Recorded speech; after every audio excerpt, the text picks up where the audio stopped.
Welcome back to our channel Uma talks. ఎలా ఉన్నారండి అందరూ? మేమైతే చాలా చాలా బాగున్నామండి. ఈ వీడియో అయితే మండే ఈవినింగ్ వ్లాగ్ అండి ఇది. నా ఈవినింగ్ రొటీన్ అనేది ఎలా ఉంటుందో మీతో షేర్ చేసుకుందామని అయితే ఈ వీడియోతో వచ్చేసాను మళ్ళీ. ఇక్కడైతే ఈవినింగ్ కింద అయితే మల్లి చెట్టు ఉందండి. మల్లి చెట్టుకి ఆకులవి ఎక్కువ ఉన్నాయనేసి, ఇప్పుడు ఎలాగో సమ్మర్ సీజన్ కదా, మల్లెపూలు బాగా పూస్తాయనేసి అయితే ఆకులన్నీ తీసేద్దామన్న ఉద్దేశంతో అయితే కిందకొచ్చి ఆకులన్నీ తీసేస్తున్నాను. అది యాక్చువల్‌గా పందిరి మల్లండి అది. కానీ నార్మల్ చెట్టుగానే ఉండిపోయింది అది. అమ్మ వాళ్ళ ఇంటి దగ్గర నుంచి తెచ్చి వేశాను. దగ్గర దగ్గర 3 ఇయర్స్ అట్లా అవుతుందండి వేసి. మీ అపార్ట్మెంట్‌కొచ్చిన కొత్తలో వేశాము. అదంతా ఏమీ గ్రోత్ ఏమీ లేదు. ఇక్కడ నాకు తెలిసి నేల మంచిది కాదనుకుంటా ఫ్రెండ్స్. ఇదంతా కూడా మట్టంతా కూడా రెడ్ కలర్‌లో కంకర అట్లా ఉంటుంది కదా, అట్లా అనిపిస్తుంది. అమ్మ వాళ్ళ ఇంటి దగ్గర నుంచి ప్రతిసారి నేను ఏవో మొక్కలు తీసుకొస్తూ ఉంటాను. మందార మొక్కలని, పూజకి యూజ్ అవుతాయి కదా అనేసి తీసుకొస్తా ఉంటాను. వేస్తూ ఉంటాను కూడా. చాలా సార్లు తీసుకురావడం, వేయడం జరిగింది. కానీ ఒక్క మొక్క కూడా బతకలేదండి. అన్నీ చచ్చిపోతూ, పాడైపోతూ ఉన్నవి. ఇంక నాకు చిరాకొచ్చి ఇంక తీసుకురావడం కూడా మానేశాను. కానీ అమ్మ అయితే ఎళ్ళినప్పుడల్లా తీసుకెళ్ళి మొక్కలు వెయ్యి, కింద ప్లేస్ ఉంది కదా అనేసి అంటారు. నేను ఇంక చిరాకొచ్చి వద్దు అక్కడ బతకట్లేదు అనేసి అయితే నేను అస్సలు తీసుకొచ్చేదాన్ని కాదండి. కానీ నేను చూడకుండా అయితే అమ్మ కార్‌లో వేసేసేవారు ఏవోటి. ఇక్కడ మందార మొక్క కనిపిస్తుంది కదండీ! అదైతే నేను వేసిందే. 1 ఇయర్ అట్లా అవుతుంది. కానీ దానికి పువ్వులు కానీ, అవి ఏమి రావు. జస్ట్ అట్లా ఉంటుందంతే. అది అంతా చీడబట్టేసినట్టు, చీమలతో అలా ఉన్నట్టుగా అనిపిస్తుంది. అలా ఉందనేసి కూడా నేను చీమల మందు కొంచెం వాటర్‌లో కలిపేసి కూడా వేశాను. అయినా కానీ అది అలానే ఉంది. ఇంక నాకు ఇంట్రెస్ట్ పోయి ఇంక మొక్కలు కూడా ఏమి వేయలేదండి. నేను మా ఫ్లాట్‌లోనే బాల్కనీలో ఒక 4, 5 కుండీల్లో వేసినట్టున్నాను అంతే. ఒకటి పుదీనా, ఒకటి అలోవెరా, ఒకటొచ్చి ఏదో సంథింగ్ లిల్లీ మొక్కుంటుంది. అవే జస్ట్. మేము ఎక్కడికైనా ఊరెళ్ళేటప్పుడు వాటర్ ఎయ్యాలంటే ఇబ్బందవుతుందనేసి నేను ఎక్కువ మొక్కలు గూడా వేయనండి ఎక్కువ. ఎప్పుడన్నా ఈ మొక్కలున్నప్పుడు గూడా వెళ్ళాలి అంటే బయట పెట్టేస్తాను నేను. బయట పెట్టేసి వాచ్‌మెన్‌కి ఎవరికోకి చెప్తాను వాటర్ ఎయమనేసయితే.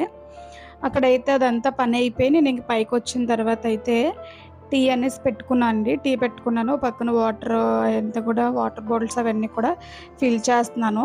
టీ అనేది మా హస్బెండ్ ఉంటే మార్నింగ్, ఈవినింగ్ కంపల్సరీ తాగుతామండి. మా హస్బెండ్ లేకపోతే నాకసలు గుర్తే ఉండదు. అప్పుడప్పుడు సడెన్‌గా గుర్తొస్తది నాకు. అవును ఈరోజు టీ తాగలేదు కదా అన్న తర్వాత గుర్తొచ్చాక అప్పుడు పెట్టుకుంటాను. ఇక్కడ అలానే గుర్తొచ్చింది. ఆ రోజు మార్నింగ్ తాగలేదు. సరే అనేసి ఈవినింగ్ అయితే ఇక్కడైతే టీ మరుగుతూ ఉందండి. ఇక టాపిక్‌లోకి వచ్చేస్తే మొక్కలు వేసామంటే వాటిని కొంచెం బాగా మెయింటైన్ చేసుకోవాలి కదా! వేసామంటే వేసామన్నట్టు కాకుండా కొంచెం అవి బతికేంత వరకు మనం కేర్ తీసుకొని జాగ్రత్తగా చూసుకుంటే బాగుంటుంది. చిన్నప్పుడు బానే ఇంట్రెస్ట్‌గా ఉండేదండి మొక్కలు వేయాలన్నా, పెంచాలన్నా కానీ. కొంచెం ఈ నేల బాగోకపోవడం వల్ల నాకు ఉన్న ఇంట్రెస్ట్ కూడా మొత్తం పోయింది. కానీ అమ్మ వాళ్ళ ఇంటి దగ్గరైతే నేల చాలా బావుంటుందండి. ఏ చిన్న మొక్కేసినా గానీ వెంటనే బతికేస్తుంది. అక్కడ వస్తాయండి అక్కడైతే. ఈసారి నేను అమ్మ వాళ్ళ ఇంటికెళ్ళినప్పుడు అదంతా కూడా షూట్ చేస్తాను. ఈసారి ఎలాగో వెళ్ళాలిలెండి హాలిడేస్ కాబట్టి. ఫస్ట్ మా అత్తయ్య వాళ్ళ ఇంటికెళ్ళి, తర్వాత అమ్మ వాళ్ళ ఇంటికెళ్ళి ఒక 1 వీక్ అట్లా ఉండైతే వద్దామనేసి అనుకుంటున్నాను. ఇప్పుడు ఎలాగో హాలిడేస్ కాబట్టి పిల్లలు స్కూల్ ఉంటే ఎలాగో వెళ్ళడానికి అవ్వదు. ఇప్పుడైతే ఎలా వెళ్దామనేసి అయితే అనుకుంటున్నాను. నెక్స్ట్ ఇప్పుడు కూడా ఓట్ల ఎలక్షన్స్ కాబట్టి మాకు ఓటింగ్ అనేది మా అత్తయ్య వాళ్ళ ఇంటి దగ్గర, అత్తయ్య వాళ్ళ ఊర్లోనే ఉందండి. అక్కడ కంపల్సరీ ఎలానో వెళ్ళాలి. మా హస్బెండ్ వచ్చిన తర్వాత అయితే ఫస్ట్ అత్తయ్య వాళ్ళ ఇంటికెళ్ళి అక్కడ ఒక 3, 4 డేస్ ఉండి, మా పెద్దబాబు అక్కడే ఉన్నాడు కదా ఆల్రెడీ, వాడిని కూడా తీసుకునెళ్ళి ఇంకా అమ్మ వాళ్ళ ఇంటి దగ్గర మా చిన్నోడు, నేను, మా పెద్దోడు ఉంటాము. మా హస్బెండ్ అయితే డ్రాప్ చేసేసి వచ్చేస్తారు. మళ్ళీ తీసుకెళ్ళడానికి వస్తారు మళ్ళీ. అక్కడ ఒక 1 వీక్ అట్లా ఉండి అక్కడంతా కూడా మీకు చూపిస్తాను ఫ్రెండ్స్. అదంతా కూడా పల్లెటూరే మాదైతే, అమ్మ వాళ్ళది కూడా. ఇక్కడైతే బట్టలు అవన్నీ కూడా మడత పెట్టేస్తున్నాను. ఇందులో ఇస్త్రీ చేయవలసిన బట్టలు కూడా ఉన్నాయి. అవన్నీ సెపరేట్‌గా పెట్టేసి నార్మల్ మడత పెట్టవలసినవి కూడా మడత పెట్టేశాను. ఆ రోజు అవన్నీ మడత పెట్టేసిన తర్వాత ఆ రోజు నైట్ అయితే పాల మీద మేగడ వస్తుంది కదా! ఇదంతా కూడా ఒక 20 డేస్, 25 డేస్ కలెక్ట్ చేసిందండి ఇదంతా కూడా. ఒక 2 డేస్ నుంచి అనుకుంటున్నాను. చెయ్యాలి, ఘీ చేసేయాలనేసి. కానీ టైం సరిపోక అవ్వట్లేదు. ఇంక ఈరోజైతే ఎలాగైనా చేసేయాలనేసి అయితే స్టార్ట్ చేశాను.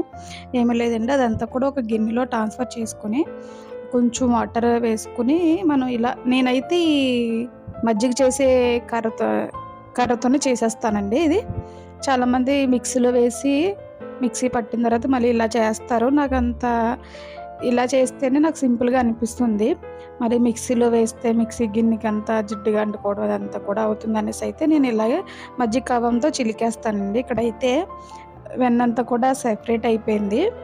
ఆ వెన్నంతా కూడా కొంచెం తీసుకొని అదంతా కూడా కొంచెం వాటర్‌గా అనిపిస్తుంది కదా! అంతా పిండేసి ఒక గిన్నెలో వేసుకొని అయితే స్టవ్ మీద పెట్టేస్తే అది కొంచెం స్లోగా అవుతుందండి. ఇలా మనం ఇంట్లో చేసుకున్నది ఎక్కువైనా, తక్కువైనా కానీ మనం ఎప్పుడన్నా స్వీట్స్ చేసుకునేటప్పుడు, లేదంటే బిర్యానీ అట్లా చేసుకునేటప్పుడు ఎలాగో అందులో యూజ్ చేసుకుంటాం కాబట్టి, హోమ్‌మేడ్‌దయితే మనకు ఆ ఫీల్ మనం చేసుకుంటే ఇక్కడైతే అది స్టవ్ మీద పెట్టేసానండి. ఇక్కడైతే మా బాబుకనేసి, మా చిన్నోడికైతే డిన్నర్ అయితే ఇచ్చేస్తున్నాను. ఆ రోజు నేను ఎగ్ ఫ్రైడ్ రైస్ చేశాను.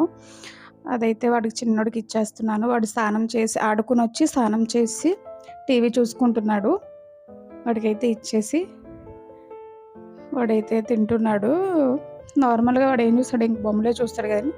ఆ బొమ్మలే చూస్తూ తినేస్తూ ఉన్నాడు. నేనైతే ఇంకా కిచెన్‌లోకెళ్ళి ఎంతవరకు వచ్చిందో చూసాను. ఇది ఇంకా కూడా స్లోగా మెల్ట్ అవుతూ ఉంది. ఇది అయ్యేసరికి టైం పట్టుద్దండి. చూసారు కదా! కొంచెం మరుగుతూ ఉంది. ఇదంతా యెల్లో కలర్‌లో ఉన్నదంతా కూడా మనకి గోల్డ్ కలర్‌లోకి వచ్చేస్తే మనకైతే ఘీ అయితే రెడీ అయిపోయినట్టే. ఇక్కడ చూస్తున్నారు కదా!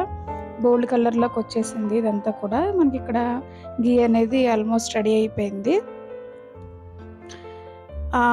మరుగుతుంటే ఆ స్మెల్ భలే వస్తుంది. ఎంత బావుంటుందో నెయ్యి స్మెల్ అయితే. అమ్మ కాసేటప్పుడైతే కాసిన తర్వాత ఒక స్టీల్ డబ్బాలో స్టోర్ చేసేవారు చిన్నప్పుడు, మా చిన్నప్పుడు. అప్పుడైతే నేను ఒక స్పూనేసుకుని స్పూన్లు తినేసేదాన్నండి ఘీ అయితే మాత్రం. అప్పుడేం అనిపిచ్చేది కాదు. ఇప్పుడైతే తినాలన్నా గానీ తినలేము. పడదు, దాహం ఏస్తుంది. రకరకాలుంటాయి. ఇక్కడైతే అంతా మళ్ళా డిన్నర్ అంతా అయిపోయిందండి. గిన్నెలయి తోమేసి అంతా పక్కన పెట్టేసాను. ఇదైతే కొంచెం వేడిగా ఉందనేసి అయితే నేను అది అలానే ఉంచేసాను.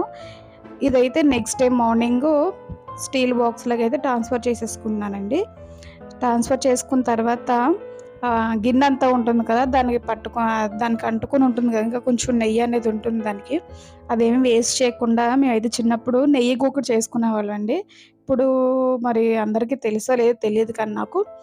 మేమైతే చిన్నప్పటి నుంచి చేసుకునేవాళ్ళం. మా సైడయితే దీన్ని నెయ్యి గోకిడి అంటాము. అదైతే ఏమీ లేదులెండి. అది అంతా గోకిన తర్వాత అందులో కొంచెం బెల్లమేసేసి స్టవ్ మీద పెట్టేసేయడమే. సిమ్‌లోనే ఉండాలండి. హైలో పెట్టేస్తే మళ్ళీ అదంతా మాడిపోయి చేదుగా వచ్చేస్తుంది. అదలా మరుగుతూ, మరుగుతూ ఉంటుంటే మనం కలుపుతూనే ఉండాలి. ఇది పొయ్యి ఇది వేసేయడానికి ఇది వేయడానికనేసి గిన్నెకి ఆల్రెడీ ఘీ రాసి పెట్టి ఉంచానండి. లేదంటే గిన్నెకి అంటుకుని రాదసలు. గిన్నెకి నెయ్యి రాసుకొని పెట్టుకుంటే మనకి త్వరగా వచ్చేస్తుందనేసి. ఇక్కడైతే ఆల్మోస్ట్ అయిపోతుంది. చూస్తున్నారు కదా! అంత దగ్గర పడిపోయింది. గిన్నె నుంచి కూడా సెపరేట్ అవుతుంది. కానీ కలుపుకునే ఉండాలండి. నెక్స్ట్ సిమ్‌లోనే ఉండాలది. చాలా బావుంటుందండి ఇది.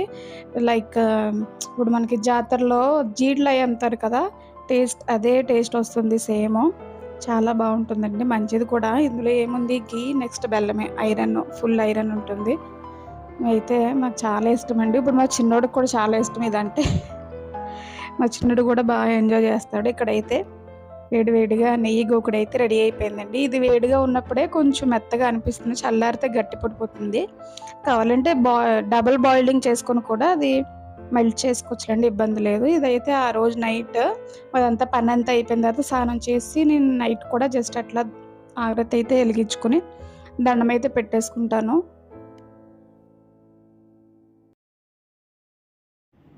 ఓకే ఫ్రెండ్స్, ఈ వీడియో అయితే ఇంతటితో క్లోజ్ చేసేస్తున్నాను. ఇంక మా పనంతా అయిపోయింది. ఇంక పడుకోవడమే. ఓకే ఫ్రెండ్స్, ఈ వీడియో కనుక నచ్చినట్లయితే ప్లీజ్ లైక్ చేసి సబ్స్క్రైబ్ చేయండి ఫ్రెండ్స్. కొత్తగా మన వీడియోస్ని ఇంకెవరైనా చూస్తున్నట్లయితే please subscribe. Thank you for watching. Good night friends.